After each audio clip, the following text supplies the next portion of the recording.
Hello everyone and welcome to my review for Kengan chapter 77. This week's chapter came as a little bit of a surprise to me, since last week was the end of the previous round. Normally we get a break, but because the last fight was so short, apparently they decided, screw it, we're just going to keep going. Which I had considered as a possibility, and I'm very happy that it did happen.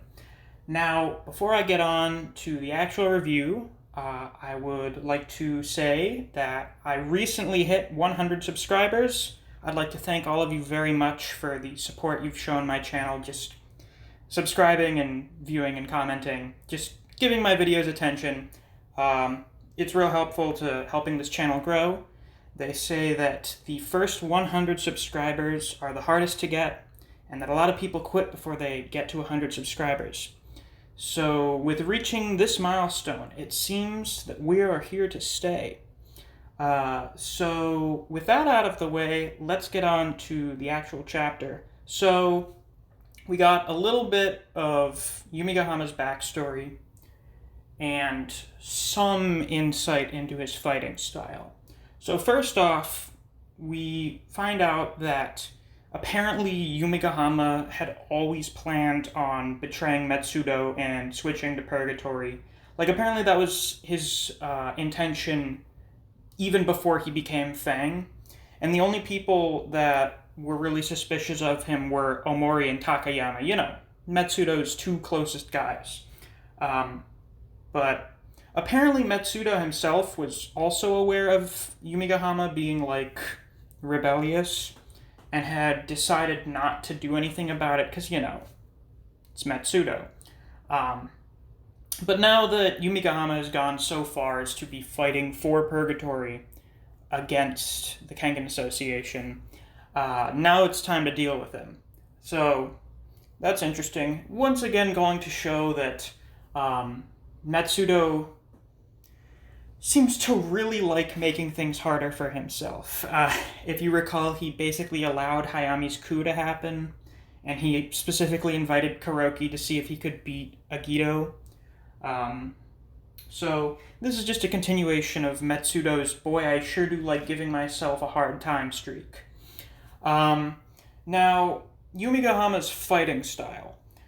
A lot of it was pushing with palm strikes and stuff. One of the commentators said it was similar to sumo, but I think it's very obvious that he's not actually doing sumo because there's a lot of other stuff that he's doing. And Oma comments on how he seems to be wasting a lot of movements and how he's acting like an amateur. So, I have a theory that I'll get into very soon. At the end of the chapter, Yumigahama seems to stab Misasa with his thumb or the knuckle on his thumb.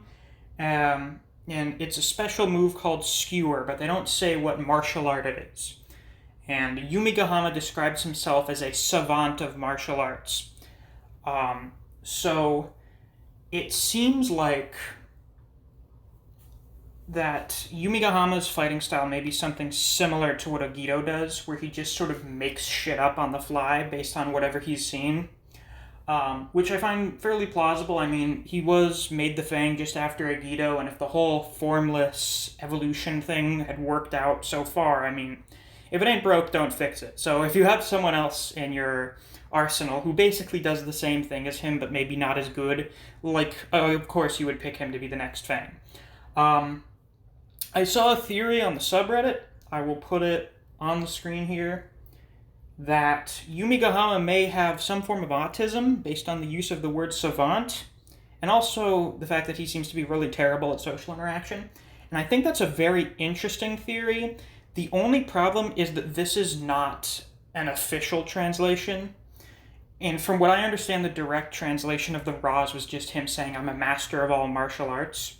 So, by savant, it may just be the translator saying, just using a fancy word for master of martial arts. I think it would be interesting if Yumigahama had autism and that influenced him being able to do stuff. Because a savant is essentially, when it comes to autism, it's someone who's really bad at a lot of other stuff, normally social interaction, but they're really good at a couple things, or one specific thing. The example a lot of people think of is, someone who has autism but is really good at math, basically. And I think that'd be interesting. The only reason I'm not gonna like really lean into that theory is just because these aren't official translations, so you really can't say for certain. You can't tell if this is like what the authors meant. Although I do think that would be very interesting. So, a few other details. We got to see Misasa moving around a bit. I don't know what his martial arts style is. I'm not an expert on martial arts, so I really couldn't tell from like the couple panels we see him moving around in. I know a lot of people have been saying Wing Chun, which I looked up and it's basically like movie karate. It's like Ip Man karate, I think. I don't know why specifically that would be good for close quarters, if someone would explain that to me. And I also saw in Nico's Air, his most recent theory video, talking about Misasa practicing the same martial arts that the IDF uses. And I think that'd actually be very interesting. I think that works pretty well, considering the Extermination Squad is basically a special forces unit. I think that would make a lot of sense.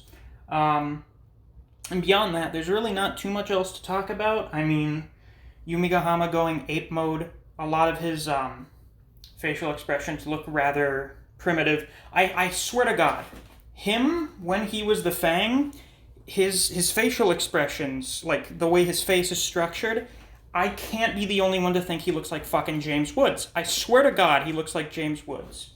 Yeah, my dog is just moving around in the background if you're able to hear that. At least he looks like fucking Hades from the Disney's Hercules movie. But seriously. And then at the very end, he looks like the realest of the real Carlos Medel. I mean, everyone's noticed that. One crate of bananas and 20 minutes was all it took. And he was able to master the art of Monke. To clarify, for any of you wondering, yes, I am going to make a Monke reference. Literally every single chapter until this fight is over, I'll put Monke in the title, unless it's a Misasa-focused chapter. So whenever Misasa gets his backstory, it will be non-Monke related. But most of the other shit will have something involving primates in the title. So look forward to that, I guess. Yeah, I guess that's really all I have left to talk about. So if you enjoyed this video, please like and subscribe. I do Kengan Omega reviews every week. If you enjoy discussing Kengan Omega with other people, or you enjoy the content I produce on this channel, I would suggest you check out my Discord server. I have a link to it on my channel. If you enjoy other series such as Record of Ragnarok, Jujutsu Kaisen, Chainsaw Man, and Bleach, I do videos on those series as well. So if you're interested, you should check out my channel. Thanks for watching, and I'll see you around.